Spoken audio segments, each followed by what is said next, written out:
Bonjour à tous, si vous regardez cette vidéo le 25, je vous souhaite un joyeux Noël. Voilà, c'est tout, la vidéo n'a pas de rapport.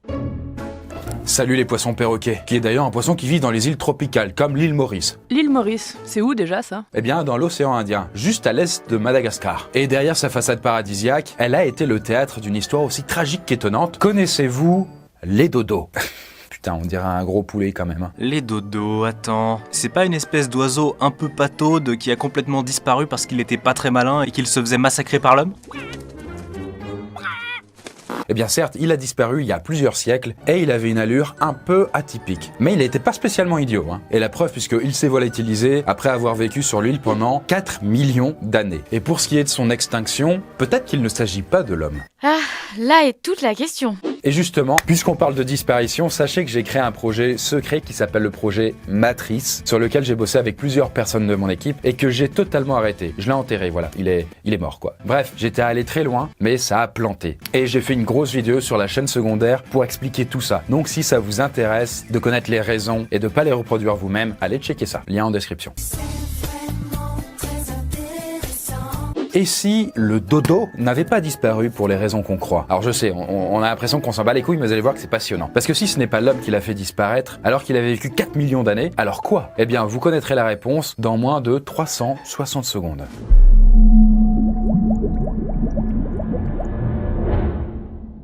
Bien, voyons un petit peu à qui on a affaire. Parce que malgré sa célébrité mondiale, le dodo est une espèce qui a vécu dans un territoire plutôt réduit. L'île Maurice et ses 1800 km². Pour vous dire la taille de l'île Maurice par rapport à la France, regardez la France, l'île Maurice, c'est ça. Et pour comprendre ces drôles d'oiseaux, il est essentiel d'en savoir un peu plus sur leur habitat. L'île Maurice, anciennement appelée Île-de-France, est une île volcanique au sol fertile. Elle est considérée comme isolée car le territoire le plus proche, l'île de la Réunion, est situé à 200 km. On retrouve ensuite Madagascar à 900 km. L'Afrique, quant à elle, est située à 1800 km. Précisons qu'il s'agit de distances à vol d'oiseau, mais qu'avec les aléas de la navigation et des vents, elles doivent être considérablement augmentées.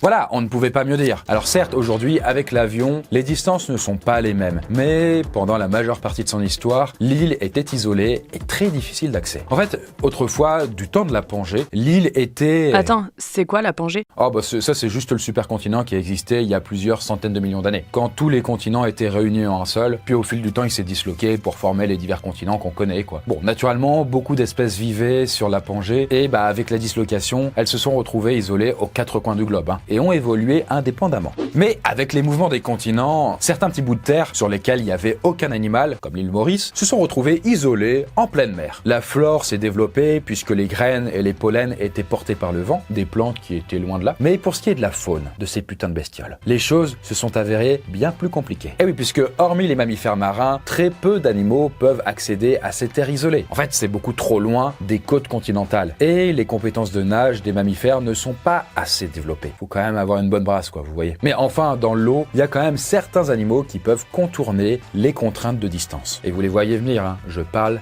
des piafs. Ah oui, ils peuvent voler, se poser sur une île pour se reposer un peu, puis repartir et aller encore plus loin. Exactement en fait. Et donc ouais, justement, il y a environ 4 millions d'années, un oiseau de la famille des pigeons a eu la bonne idée de quitter la côte africaine, puis de voler jusqu'à l'île de Maurice. Non, c'est... non, Maurice reste où t'es. Maurice, enfin. Mais qui est Maurice? Non, l'île Maurice. Il s'y est posé et s'y est tellement bien senti qu'il est resté pendant des millions d'années. J'imagine qu'il avait de bonnes raisons pour ça. Oh que oui. En fait, les continents sont des lieux où la vie est dure. Beaucoup d'espèces cohabitent et seules celles qui s'adaptent parfaitement parviennent à survivre. Mais dans les milieux isolés, comme les îles, les choses sont différentes. Ah oui, parce que comme on l'a vu, il faut déjà parvenir à les atteindre pour pouvoir commencer à les coloniser, ces fameuses îles quoi. Ah, j'imagine que si un animal arrive à l'atteindre, il est peinard. Il sera tout seul dessus, avec de la nourriture à profusion. Oui, j'aurais pas dit mieux. Du jour au lendemain, eh bien, il s'est retrouvé sur un territoire regorgeant de nourriture et complètement dépourvu de prédateurs. On n'est pas bien?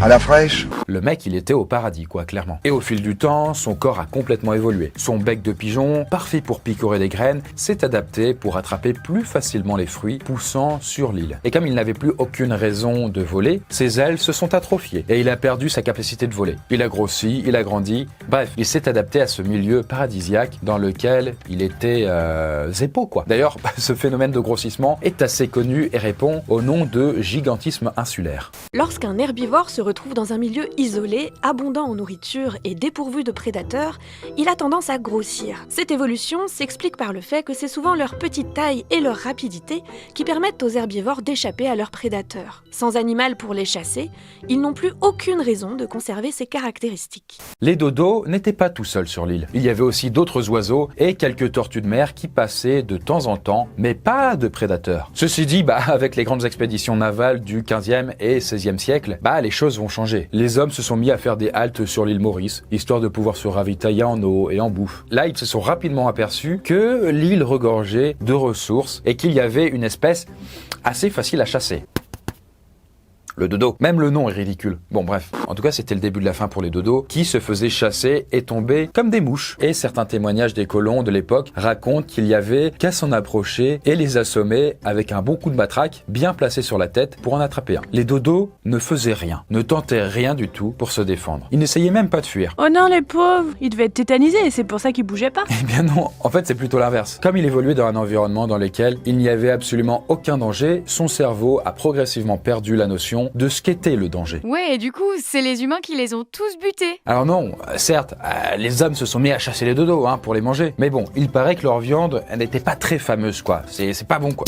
J'ai mal lancé. C'est pas bon, quoi. Non, les colons, en fait, se sont installés sur l'île en apportant plein d'autres animaux. Des chiens, des chats, des rats, des cochons et même des singes. Et étant donné les ressources exceptionnelles de l'île, eh bien, tous ces animaux, parfois des prédateurs, habitués aux règles élémentaires de la survie, comme la chasse, se sont mis à pulluler et proliférer. Naturellement, ils ont complètement explosé les dodos qui tombaient comme des mouches, sans comprendre ce qui leur arrivait. Et puis, de nombreuses espèces d'oiseaux endémiques de l'île Maurice, et même de nombreux autres, ont malheureusement connu le même sort dès qu'un nouvel arrivant mettait le pied sur l'île. Par exemple, l'oiseau éléphant, une sorte en fait d'autruche géante qui vivait à Madagascar, a complètement disparu, après avoir croisé la route de plusieurs autres espèces, dont du coup les hommes. Mais au final, le dodo n'est-il pas l'exemple de ce que la nature peut faire de mieux, comme de ce qu'elle peut faire de pire? D'un côté, elle crée des écosystèmes calmes, riches, harmonieux et pacifiques, mais d'un autre, elle rend ces écosystèmes et les espèces qui le peuplent particulièrement fragiles, vulnérables et incapables de résister ou de s'adapter à d'autres espèces. Plus coutumière des règles impitoyables de la survie. D'ailleurs, qui sait, peut-être qu'un jour, l'homme, bien installé sur sa petite planète, sera confronté à une nouvelle espèce venue d'ailleurs et finira comme le dodo, éteint, sans avoir compris ce qui lui arrivait. Voilà, merci d'avoir vu la vidéo. Si la disparition du dodo vous a intéressé, pensez que la disparition du projet Matrice, du coup, pourrait aussi vous captiver. Pour aller checker ça, c'est en description. A plus la poiscaille.